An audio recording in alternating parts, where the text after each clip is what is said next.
Today, Imperial Valley is home to some of the most productive land in the world, where farmers grow 80% of America's winter vegetables and enough lettuce to serve a salad to 1/3 of the world's population. Yet, in 1900, the Imperial Valley was an empty, dry desert. Before the water came, Imperial Valley was known as the Devil's Pass.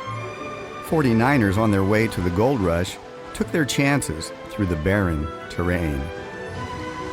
Many left their possessions on the trail when the water ran out between wells.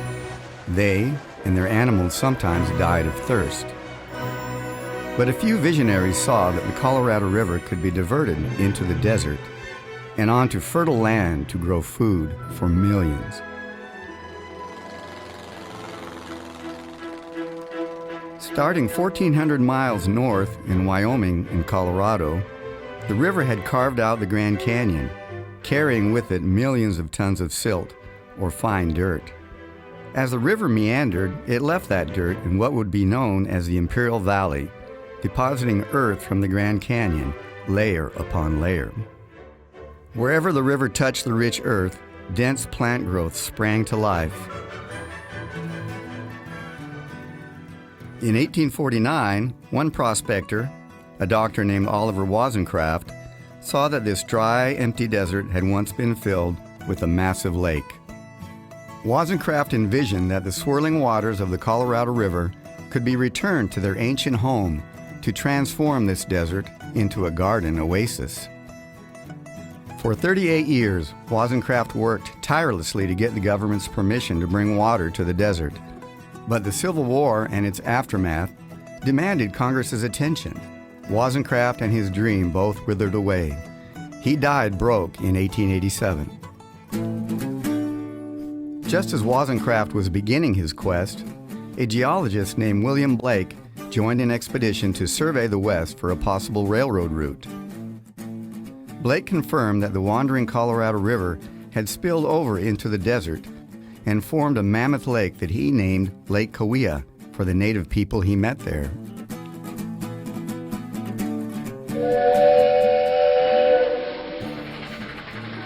Blake's report helped bring the railroad from Los Angeles to Yuma in 1877, and the quest to bring water to the desert began again in 1893 when Charles Rockwood, an engineer and surveyor from Michigan, took up the cause. He met William T. Heffernan, an Army doctor in Yuma, Arizona, who invested money to keep the project alive. In that time, to get the right to take water from a river, you simply had to post your claim at the spot on the riverbank where you would divert the water, stating how much water you would use. Heffernan himself posted the claim and took trains to Los Angeles and San Diego to record it at the courthouse. You then had 60 days to prove your claim, that is, actually use the water, or the claim expired. So while Rockwood tried to raise money for the project, Heffernan and others went back to that riverbank over and over again. The Imperial Valley's rights to the most water on the Colorado River started with those postings on the riverbank. But channeling the river water back into the desert would not be easy. They would need lots of money.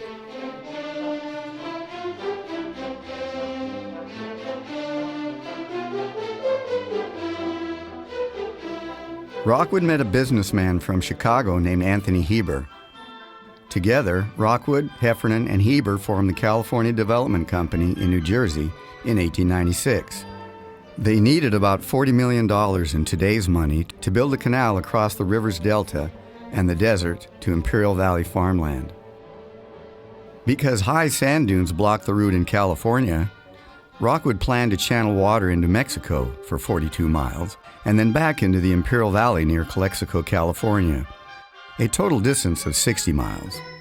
But who would invest their money in such a scheme?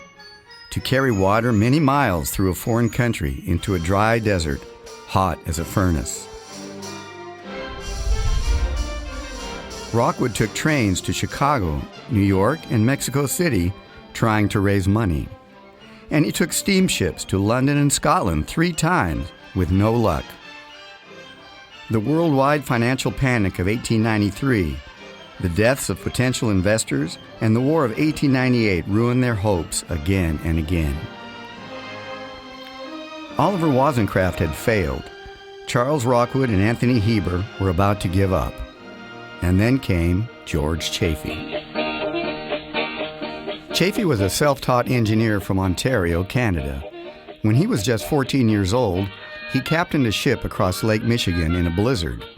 In 1880, at age 32, he followed his parents west to Riverside. He proved himself as a land developer and master of irrigation by building the communities of Etiwanda and Ontario, California. He built the first hydroelectric plant west of the Mississippi and became wealthy and respected. When Chaffey first heard about irrigating Imperial Valley, he thought the desert would be too hot for people to work in. But after bringing water to the blistering deserts of Australia, he decided to take on the Imperial Valley project. With a Native American guide, Chaffey spent 3 weeks walking the route the water would take through Mexico. Satisfied that the idea would work, Chaffey signed a contract in April of 1900 to take over Rockwood and Heber's California Development Company. Based on his reputation alone, Chaffey found funding, bought a dredger, and cut a canal from the Colorado River into a natural overflow channel known as the Alamo River. With these few resources and a little dynamite, the Imperial Valley was born.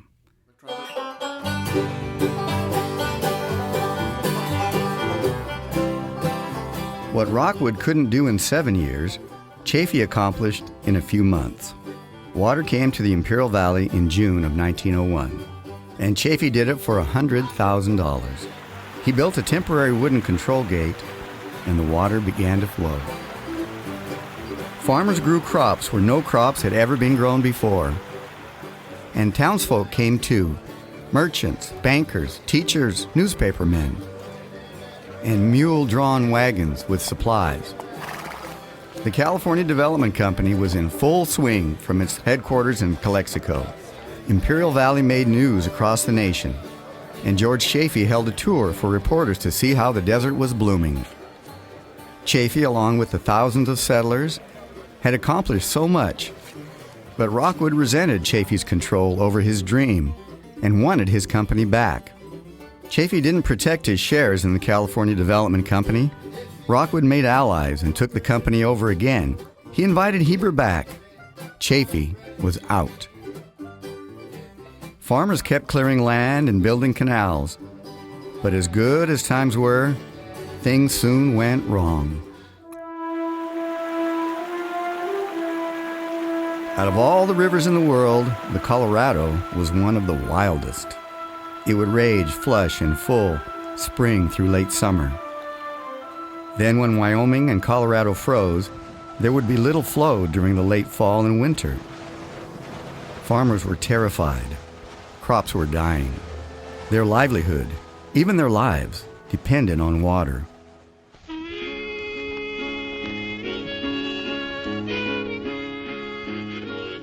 Because Chaffey's Gate was set above the river's winter level, Rockwood cut a ditch from the river into the intake canal, first in the United States and the second year in Mexico. Then in the spring, just before the snowmelt floods came, the cut would be filled in and the water would again come through Chaffey's Gate. That worked for 2 winters. Then everything went terribly wrong for the California Development Company, and Charlie Rockwood ran into another spell of very bad luck. In the fall of 1904, Rockwood cut another ditch, thinking that like before, he could close the cut with an earthen dam before the high water of spring snowmelt. Rockwood didn't count on Mother Nature having a temper tantrum.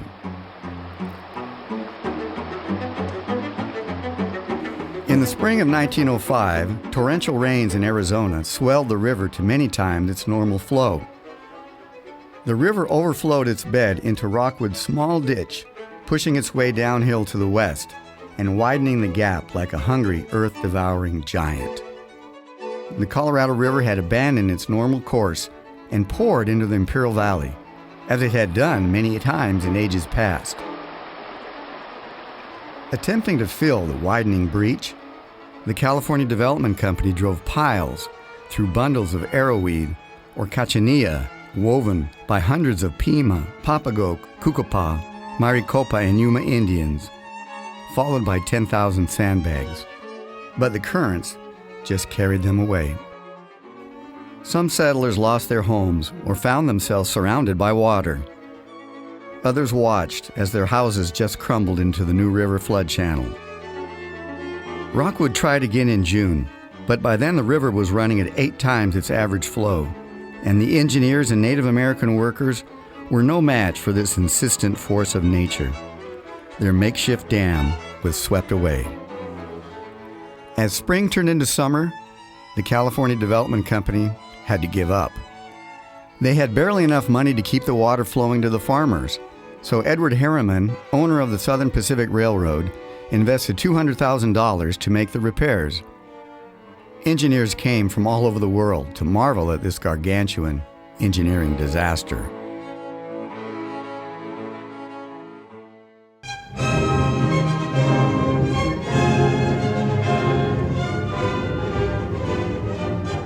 In 1901, what we call the Salton Sea was empty. It was last filled in the 1700s. When water for agriculture first arrived, there was actually a business harvesting salt from the empty Salton sink. As the water rushed into the lowest part of the valley, it recreated the ancient Lake Cahuilla, now called the Salton Sea. The largest inland sea in California, a massive lake 36 miles long and 16 miles wide. Even today, the New River Gorge from Mexicali to the Salton Sea is, in places, a half-mile wide and 40 feet deep. The Southern Pacific Railroad had to move many miles of railroad tracks 3 times to higher ground. Try to imagine that whole New River channel full of water. Imagine if you were the one responsible, as Charles Rockwood was, for making the cut in the riverbank that resulted in this disaster. The rampaging river was cutting backward from north to south, on some days 1,000 feet. People were genuinely afraid that the backward cutting would continue all the way back 60 miles to the river's normal channel. If that happened, then the whole Imperial Valley would be lost. There would be no way to irrigate the land by gravity anymore. For nearly 2 years, the entire Colorado River flowed into the Imperial Valley. The onrushing water undermined much of Calexico and Mexicali. It destroyed 14,000 acres of farmland and isolated the west side of the valley. Now began more attempts to put the river back into its bed, each attempt on a larger scale. Charles Rockwood designed a wooden headgate that was built to take the whole flow of the river, but when the river was turned into it, it floated away. At this point, even the resources of the Southern Pacific Railroad were exhausted. They had spent millions of dollars to preserve a growing agricultural industry and protect their shipping interests. E.H. Harriman, the owner of the railroad, appealed to President Roosevelt and the federal government for help. Roosevelt replied, "I assume you will resume work immediately to close the break in the Colorado River." Roosevelt then asked Congress to intervene to secure the lands of the people of Imperial Valley. Again, the full resources of the railroad were brought into play. A famous professor of engineering, Harry Thomas Corey, was given charge of the project. Thousands of men were employed to dam the river back into its channel. Rock was brought from quarries up to 300 miles distant. The business of the Southern Pacific Railroad stopped to make way for the repair. For 3 weeks, rail cars dumped rock day and night, non-stop into the river. Even today, motorists from Interstate 8 north of Pilot Knob can see where the hillside was quarried away. That rock went to stop the wild Colorado River during the winter of 1907. And finally, on February 7th, the Colorado River was diverted back into its channel for good.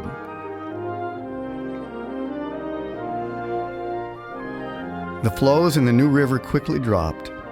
Only water destined for farmland flowed into the Imperial Valley, guided by gates and canals. Corey had completed his task. Soon business began to pick up. Land values rose. and the paralyzing anxiety that had lain over the settlers of the valley began to lift. Everyone could breathe again.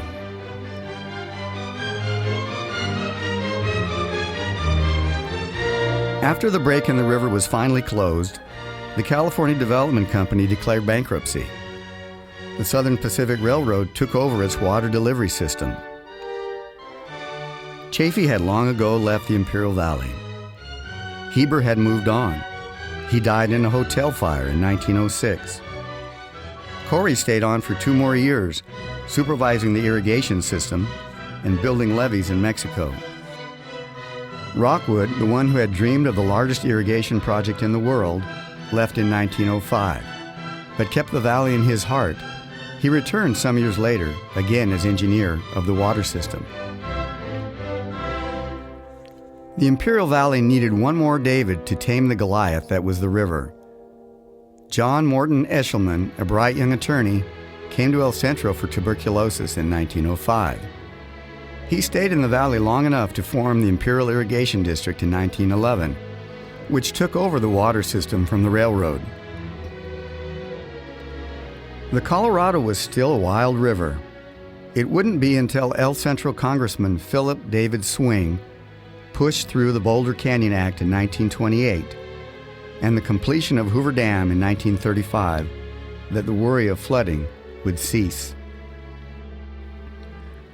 Until Hoover Dam controlled the river, the Imperial Irrigation District maintained 75 miles of levees in the Mexicali Valley. There were more high water floods, but levees contained the rushing waters in Mexico. The Imperial Valley still received its water from the Alamo Canal through Mexico until 1942, when the All-American Canal was completed. The IID finally had full control of the water from Imperial Dam north of Yuma to the farms of Imperial Valley. Times have changed since 1911. Back then, the IID directors had to donate $150 of their own money each for operating expenses. Today, the IID still supplies water to the valley and electrical power too. It has an annual budget of $900 million. The IID provides water to nearly 500,000 acres of farmland, some of the most productive, efficient land in the world. Through the vision and work of Wozencraft, Rockwood, Heffernan, Heber, Chaffey, Corey, and thousands of others, today the Imperial Valley can grow food and fiber for the nation and the world.